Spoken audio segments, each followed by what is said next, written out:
I guess I'm going to do an introduction video because I've never done one before, and a lot of people haven't seen my face unless you've seen photos. So I'm going to try something different. I'll try and get the camera out of. So I guess I'll put this up on my YouTube channel as a little brief introduction of, I guess, I never really thought I had to do one because I never really thought anyone I didn't know would be listening to or reading some of my articles. So I suppose a bit of background on why I write these things or talk about these things. Maybe you do know if you've listened to some of the interviews I've done, but I guess it's just me exploring, like so many others at the moment, this world through a metaphysical lens or spiritual lens. And my articles and talks, or audio talks, or blogs, whatever you want to call them, are just me going through my experience and sharing that with you. And the best way to probably follow me is either, if YouTube, I'll probably put most of the audio and the video ones out on YouTube, but Substack, so it's Metaphysical Cowboy at Substack, which I have my written, my video, just audio ones and everything on it. So if you want to follow me, probably the best place is Substack, and I'll link it through to YouTube anyway, but anything that's on YouTube would be on Substack. And they're just about, I guess the essence is, there is no separation between your spiritual life and your normal life. Everything you do is your spiritual life. We just think we can compartmentalize it to one place or the other and go on a retreat and do this and have mountaintop attainment and then go back to the marketplace and bring none of it with us. So it's sort of like this idea of magic in the mundane, just everyday things that we encounter, we feel, we experience, are profound, and how we navigate our way through this life in the most humble, mundane ways. So how you talk to the butcher, the greengrocer, your family, your friends, interact with people at work, what you do outside of work, what you consume, that's all of it. And to be honest, that is it. In my experience, I started off learning with this, reading, going to talks, listening to podcasts, conspiratorial, spiritual, reading essays, blogs from other people who seemed to be talking about things I was interested in. So this was sort of 2010, 11, started really getting into it, due to the fact that my life was on the surface looking good, but underneath that surface veneer of a good life, a happy life, a fulfilled life, it wasn't. So I wanted to explore that and feel deeply joyful or happy, whatever you want to call it, but find some balance in my life, find out why I could appear happy on the surface, but if you just scratch that surface, I was unhappy underneath. I remember the first time I worked with this woman called Maya, and I said, I'm deeply unhappy.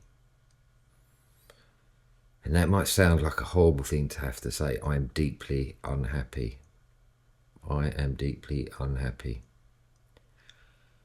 And it wasn't, them words actually meant something different to me. It was like, if anyone could see my life from the outside, they'd say, well, you've got all of this. You've got, you're self-employed, you've got your own company, you've got a nice place to live, you live in a nice part of the world, you have your dog, you're in relationships every now and then, but I wasn't happy. I wasn't happy with that.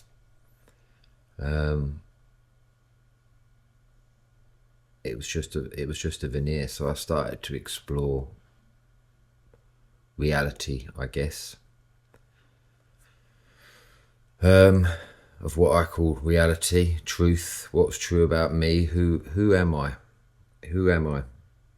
So really, that's been an ongoing thing for now nearly 15 years. And I never expected to be talking about it publicly. So if you want to read or listen to my things, they're just everyday experiences, but viewed through a lens of not every day. And in my experience, the more I just practiced the little things, just changing my perception, I would say, of myself and the world around me. First by information, then putting it into practice and testing it out. And that wasn't like a formal meditation every day. It was just observing my behaviour, totally from a neutral perspective when I could. So the judgment was out. It was just purely observing how I interacted in every situation when I could. So that required me to be as present as I could at that time.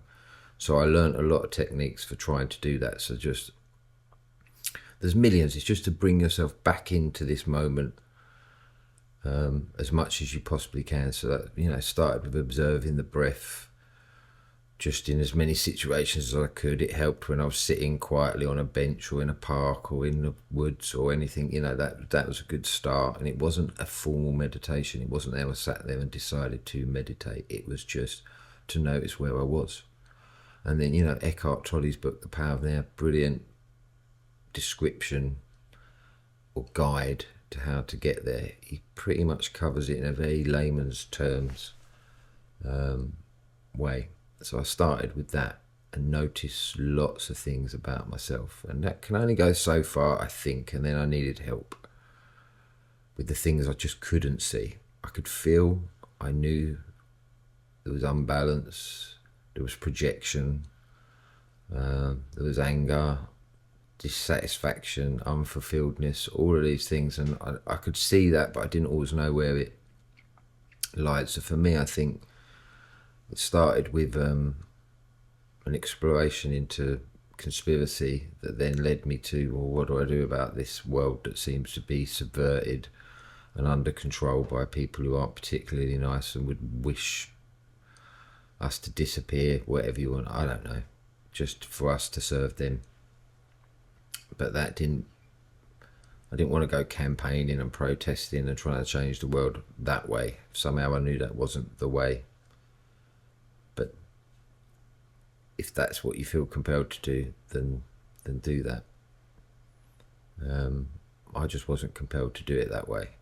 I started to get, Steiner, Gurdjieff, and then, on the more Eastern, Krishnamurti. Loved reading Krishnamurti. Had no idea what he was talking about, but felt it. So I just kept observing, getting help from other people to help me observe what I couldn't see, blind spots as you call it. Started to see how every action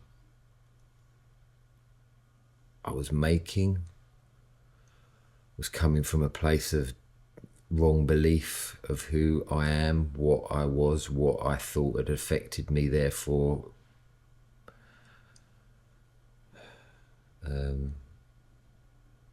made me behave in a particular way because of a belief about myself. And I've written about, most of the stuff I write about is that. And in a way, you go then beyond that, and you have to I started with waking up to the world, let's say. What can I do about this world that I now see with truer eyes, maybe, let's say. Big question. So then I start looking at my own participation in this world. Am I adding to it in a positive way or a negative way?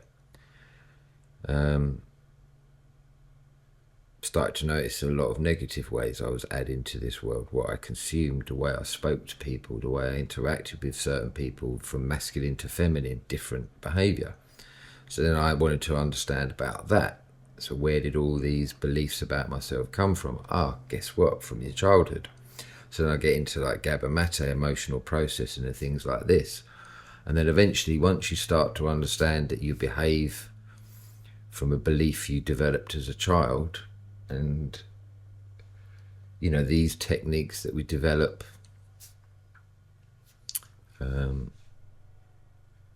as a child to protect ourselves or to manage in this world are there on purpose, because they do protect us. And I heard someone recently, a friend of mine, Sam, does these, I guess, talks, blogs, and he talked about, you know, we create this place of safety for ourselves, and he's gone through a hell of a lot more trauma than I have, a hell of a lot more. And he was talking about, you know, we create this persona, this illusion, this protective mechanism that works as a child. And when we're no longer a child, this safety mechanism, or let's say at the time it felt like a safe house, turns into a prison. It's the same structure that once protected us from feeling what we couldn't emotionally process at the time, then turns into a prison as an adult. And we don't realise that, because this system worked when we was a kid, and we keep thinking it's going to work as an adult. But now as an adult we have choices. We don't have to do anything we don't want to do. So I guess you go through that stage, and then you start unpicking this, or, you know, chipping away at this cell that we'd created out of beliefs that weren't our own, and a protection mechanism, a guardian, an armour. All of these things have to be taken down so that it no longer restricts who we are. Then the next question is, well, who am I? And I went through a good 3-year period, I'd say, of I had no idea who I was. And because once I started to strip away the idea of this perception I had of myself, I had no idea who was behind that. And it's very destabilising. You almost want to keep asking people who you trust around you, what do I do? What do I do in this situation? How am I meant to behave now? I don't know how I'm meant to behave. Please tell me. And you realise no one can tell you. So you go through this period of finding out who you are underneath this persona. And then that leads into another level of things, and your perception does really start to change. So then you do get phenomena. You do start to develop certain abilities that you thought were for other people. Intuition starts to come online a bit more. Synchronicities. So many now, I sort of take full attention, but also they're just, everyday occurrences now. You can feel when things are in alignment. And really it's when you're not thinking. You know, recently did an interview and I was talking about choice and who makes the choice. And I might have been a bit unfair in saying, well, we don't make these choices. But we sort of do and we don't. It's like very paradoxical. But really, I'm going a bit off tangent. I'm trying to give a background. So, you know, started with no knowledge, but a feeling. Chased for more knowledge. Then it hopefully, you know, bits of it started dropping into actually experiencing it and feeling it for myself. Lots of rug pulls along the way, thinking I now know it, and I didn't, thanks to some good people around me. And I expect many more rug pulls for the rest of my life, and I look forward to them now. So I was just trying every day bring myself into a place of being as opposed to trying. Even though I did start that sentence with I try every day. So there's an element of, I guess, you do the effort, you try and get yourself into a place of being, and then when you actually are in a place of being, you realise there was nothing you needed to do to get there. It was always there. that's sort of how it works. I had a teacher, this Maya, and she used to talk about getting into this space, this just being there. And when she used to describe it, she'd say, like, if you try too hard, you don't get there, and if you try too little, you don't get there. And eventually, when you stop trying, but you've made some effort and it's not working, and eventually you just would fall into it. And when she used to talk about it, I used to visualize this, like, this hand position, and really the point is there in the middle, and then you drop in. If you're too far trying and you're too far back, not giving a shit, but not really consciously doing anything, you're missing it. And then eventually you'd sit in, and it always reminded me of them Chinese cats you see, that's arm goes like this. You get them in beautiful gold colours and stuff. And every time I see it hit that point, I always just think about that's the point of when you drop in. And I don't know if that makes sense to any of you, but anyone who's practiced trying to find that still knowing behind the personality, know you drop in. And when you do, you can't believe how easy it was. And you think you've sussed it and go, oh my God, I don't do anything. It happens to me. And then we drop out of that space, and then we try to get back into it again. When there is no trying, it's just a total perception shift. And I'd say that's the overarching. So, my talks and my essays may change. And, there was a period I was talking all about emotional processing, and then, you sort of, enough, or you understand enough about yourself that you don't need to know any more of why you behave certain ways. You can just see that they're not true. Once you see that they're not true, things reveal themselves to you. Then naturally, you don't have to go looking for them. So it's just an introduction. So if you were clicking on any of my blogs or essays or audios, this is me, Stephen.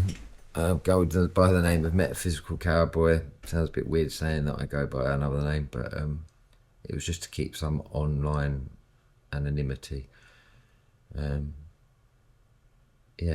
So, and also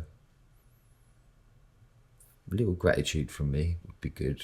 I'd notice I'm slowly, very slowly, because I'm not that prolific at putting stuff out. I can only do it when I feel something and then want to express that feeling or understanding of something that I just didn't quite see before.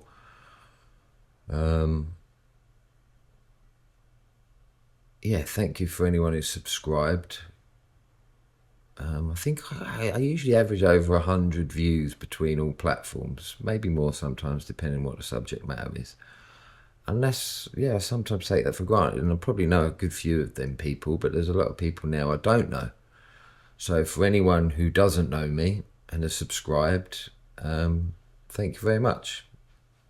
And I hope you get something out of my blogs and, my output. So, look forward to more subscribers. With anyone it resonates with and feels they get something from this. I also do live events, talks on presence, so keep an eye out for them if you're local. Interviews with other podcasters and things, not as many as I'd like, because I can quite happily talk about this stuff forever, even though I can't really talk about it, but try to explain it. As Alan Watts always used to say, he loves the fact that he sort of made a living talking about things you can't really talk about, but it doesn't stop him from trying because he enjoys it. And I think I sit in that bracket, nowhere near as knowledgeable and as articulate and as amazing as Alan Watts was, but I do enjoy sharing my experience of this world, and it's expanding all the time, so I'm excited. So thank you to anyone, and please check out my other stuff. Take care. Thank you. Bye.